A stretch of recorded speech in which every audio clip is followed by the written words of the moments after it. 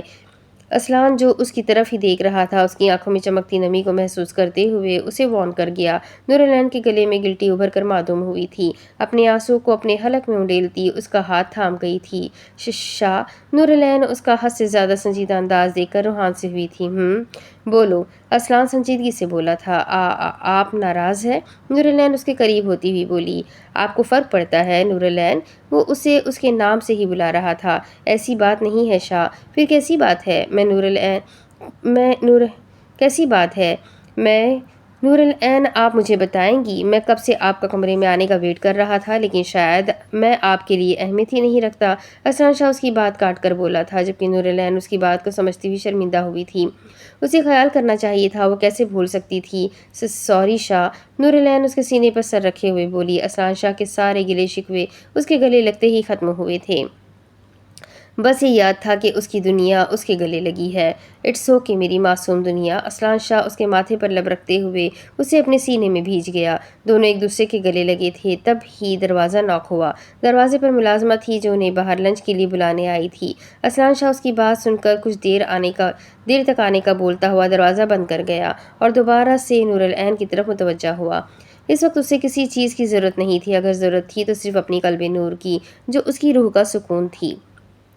نور العین اپنے حلیے پر ایک نظر ڈالتی ہوئی اسے فریش ہونے کا بولتی ہوئی واش روم میں چلی گئی، جبکہ اصلان بیڈ پر نیم دراز ہوا بیڈ پر رکھے نور العین کے دوپٹے کو پکڑتا اس کی خوشبو کو محسوس کرنے لگا۔ کچھ ہی لمحوں میں نور العین فریش ہو کر گیلے بالوں میں ٹاول باندھے ہوئے باہر آئی تھی۔ اصلان شاہ محبت سے اسے دیکھ رہا تھا، جو ریل بلو پرنٹ فراک اور وائٹ دوپٹہ گلے میں ڈالے ہوئے تھی، اس میں اس کا سراپا چمک رہا تھا۔ اصلان شاہ کو اپنی ساری تھکن اس کا نکھرا وجود دیکھ کر غائب ہوتی ہوئی محسوس ہو رہی تھی۔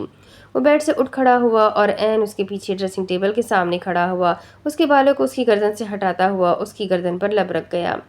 نور العین اس کے لمس پر لرز گئی تھی۔ اصلان اپنے لب اس کی گردن سے ہٹاتا اس کے کان کے قریب سرگوشی نما آواز میں گانا گنگنانے لگا۔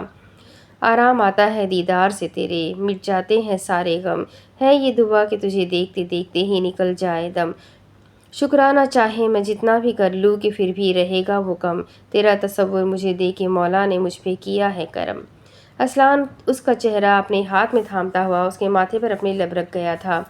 نور العین نے اس کا لمس اپنی روح میں جاتا ہوا محسوس کیا تھا، وہی اس کے گانے کے بول پر خود پر رشکایا تھا۔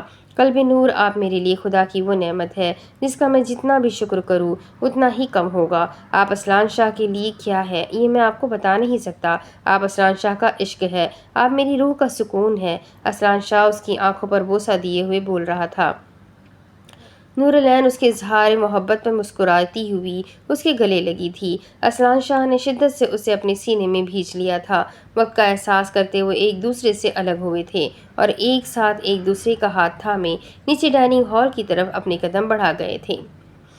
نور العین اور اصلان جس وقت ڈائننگ ہال میں داخل ہوئے تھے، سب گھر والے کھانا شروع کر چکے تھے۔ وہ دونوں سب سے معذرت کرتے ہوئے اپنی اپنی چیئر پر بیٹھ گئے۔ زرتاشا اور شہرام شاہ بھی ڈائننگ ہال میں موجود تھے۔ دونوں کی ظاہری حالت ٹھیک تھی، لیکن اندر کی حالت سے سب بے خبر تھے۔ ایک پل دونوں کی نظریں ملی تھی جس پر دونوں ایک دوسرے سے نظریں چرا گئے تھے۔ زرتاشا ذکیہ بیگم سے ملتی ہوئی اپنی چیئر پر بیٹھ گئی تھی۔ ابراہیم کو اس نے سر ہلا کر سلام کیا تھا۔ شہرام ذکیہ بیگم اور ابراہیم دونوں سے خوش دلی سے ملا تھا۔ ابراہیم نے سر کو خم دیتے زرتاشا کو سلام کا جواب دیا تھا، لیکن اسے اپنی دل کی دھڑکنیں بڑھتی ہوئی محسوس ہو رہی تھی۔ کئی سالوں بعد اپنی محبت کو اپنے روبرو دیکھنا اور پھر دل کا دھڑکنا ایسے جیسے اپنی پسلیاں توڑ کر باہر آ جائے گا۔ دل پر کب کسی کا اختیار ہوتا ہے، محبوب سامنے ہو تو کون کافر اپنی نظریں ہٹا سکتا ہے۔ ابراہیم سب کی موجودگی کا لحاظ کرتا اپنی کیفیت پر قابو پاتا ہوا دوبارہ سے کھانے کی طرف متوجہ ہو گیا۔ رات کے 9 بج رہے تھے، سب لاؤنج میں رکھے صوفوں پر بیٹھ گئے تھے۔ لنچ سب نے کافی دیر سے کیا تھا، اس لیے سب لوگ رات کا کھانا کھانے کے بجائے چائے سے لطف اندوز ہو رہے تھے۔ اذان شاہ، وحش شاہ ایک صوفے پر، شاہ جہاں بیگم، حوریہ بیگم اور ذکیہ بیگم ایک صوفے پر، زرتاشہ اور نور العین ایک صوفے پر، جبکہ شہرام شاہ، ابراہیم سکندر اور اسلان شاہ ایک ساتھ بیٹھے ہوئے۔ لاؤنج کافی بڑا تھا، اس میں اس سے بھی زیادہ افراد لاؤنج میں سما سکتے تھے۔ اسلان شاہ نے شہرام شاہ کے ماتھے پر بخار چیک کرنے کے لیے ہاتھ رکھا۔ بخار کافی حد تک کم ہو چکا تھا۔ اسلان شاہ نے شکر کیا تھا کہ بخار جلدی کم ہو گیا، وہ کم ہی بیمار ہوتا تھا، ورنہ شہرام شاہ کو جب بھی بخار ہوتا تھا وہ 15 دن تک جانے کا نام نہیں لیتا تھا، جبکہ شہرام شاہ اپنے بھائی کو اپنی فکر کرتا دیکھ کر مسکرا اٹھا تھا۔ کیسا جا رہا ہے تمہارا بزنس؟ اسلان شاہ نے ابراہیم سے کہا۔ ماشاءاللہ سے سب کی دعاؤں سے اچھا جا رہا ہے۔ میں سوچ رہا تھا شادی سے پہلے اپنا دبئی کا سارا بزنس پاکستان سیٹ کر لوں۔ اگر تمہاری نظر میں کوئی اچھی جگہ ہے تو مجھے ضرور بتانا۔ ابراہیم اسلان شاہ کی طرف دیکھ کر بولا، جبکہ اس کی شادی کا سن کر دونوں حیران ہوئے تھے۔ واہ یار، شادی کر رہا ہے اب بتا رہے ہو؟ بڑے میس نے نکلے۔ اسلان شاہ اس کے کندھے پر تھپڑ رسید کرتے ہوئے بولا، جس پر ابراہیم کہا لگا گیا، ابھی شادی تھوڑی کر رہا ہوں، ابھی صرف نکاح ہوگا۔ واہ، پھر تو میں آپ کی شادی پر ڈانس کروں گا۔ شہرام شاہ اس کی شادی کا سنتے ہی ایکسائٹیڈ ہوتے ہوئے بولا۔ ہائے، ایسی بے خبری کہ اپنی ہی محبت کی شادی پر خوش ہو رہا تھا، اور اظہار بھی اس انسان سے کیا جس سے اس کی محبت کا نکاح ہونے جا رہا تھا۔ قسمت بھی انسان کے ساتھ کیسا کھیل کھیلتی ہے، ہمیں ایسے شخص سے ملا دیتی ہے جس کا ملنا ہمارے مقدر میں نہیں ہوتا چاہے ہم روئے چلائے ہمیں نہیں ملتی۔ کیوں نہیں، ضرور، ابراہیم نے خوش دلی سے بولا۔ ویسے بھی تم لوگوں کا میری شادی پر ڈانس کرنا تو بنتا ہے۔ ابراہیم ان دونوں کو دیکھ کر بولا، بھائی کیوں، ہمارا کیوں بنتا ہے؟ اسلان شاہ نے ناسمجھی سے پوچھا۔ تم لوگوں کو نہیں پتا میرا کس سے نکاح ہو رہا ہے؟ ابراہیم نے سوال کیا۔ نہیں، دونوں نے نفی میں سر کو ہلایا۔ مذاق کر رہے ہو تم دونوں میرے ساتھ؟ ابراہیم کو حیرت ہوئی تھی، وہ اس کے اور زرتاشہ کے رشتے کے بارے میں نہیں جانتے تھے۔ ابراہیم بھائی، ہم مذاق نہیں کر رہے، سچ میں ہم نہیں جانتے آپ کا نکاح کس لڑکی سے ہو رہا ہے۔ شہرام شاہ ابراہیم سکندر کے حیران تاثرات کو دیکھ کر بولا۔ چاہے اس کے دل کی دنیا اجڑ گئی تھی، لیکن وہ کبھی بھی کسی کو اپنے دل کی حالت کی خبر نہیں ہونے دے سکتا تھا۔ ابھی ابراہیم انہیں لڑکی کا بتاتا کہ لاؤنج میں ذکیہ بیگم کی آواز گونجی۔ اذان بچے، ہم جس مقصد کے لیے اسلام آباد آئے ہیں میں وہ جلد سے جلد پورا کرنا چاہتی ہوں۔ ذکیہ بیگم اذان شاہ کی طرف متوجہ ہوتی ہوئی بولی، جبکہ وہی زرتاشہ ان کی بات پر کرب سے اپنی نظریں جھکا گئی تھی۔ خالہ، آپ ہماری بڑی ہے، جیسے آپ کو مناسب لگے، اذان شاہ اپنائیت بھرے لہجے میں بولے تھے، جس پر انہوں نے سر کو خم دیا۔ اللہ خوش رکھے بچے، تو پھر اس ویکینڈ کے لاسٹ پر ہم نکاح کا پروگرام رکھ لیتے ہیں۔ کچھ دیر خاموشی کے بعد ذکیہ بیگم پھر سے بولی، جی یہ ٹھیک رہے گا خالہ، ایسے ہمیں تیاریوں کے لیے وقت بھی مل جائے گا۔ شاہ جہاں بیگم ذکیہ بیگم کے ہاتھ پر ہاتھ رکھتی ہوئی بولی۔ وہی اپنے نکاح کا سنتے ہوئے ابراہیم کا دل بلیوں کی طرح اچھل رہا تھا۔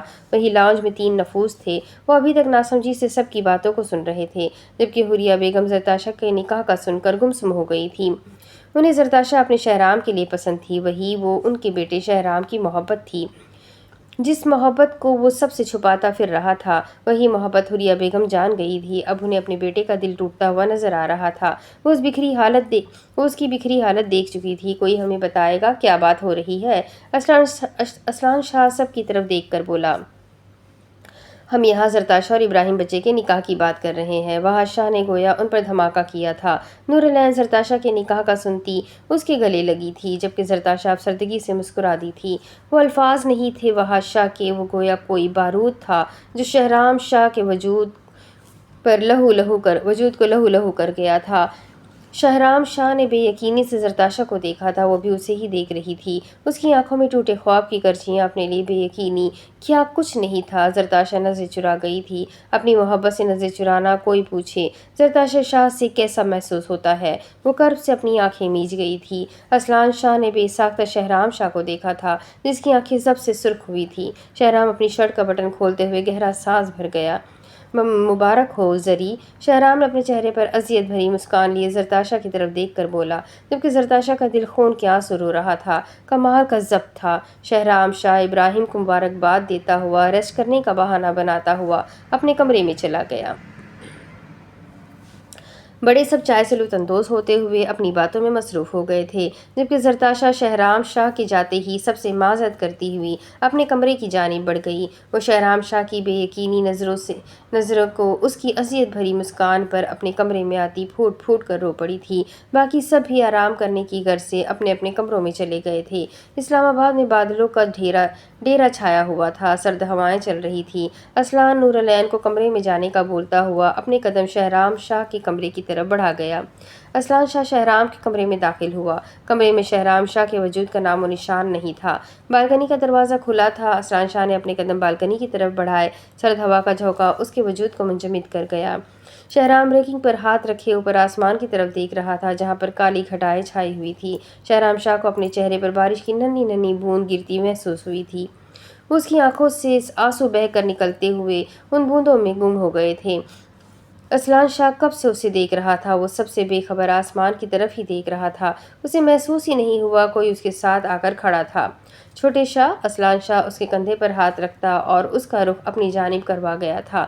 شہرام شاہ نے اپنی آنکھیں میچ کر اپنے آنسوؤں کو اپنے حلق میں اتارا تھا۔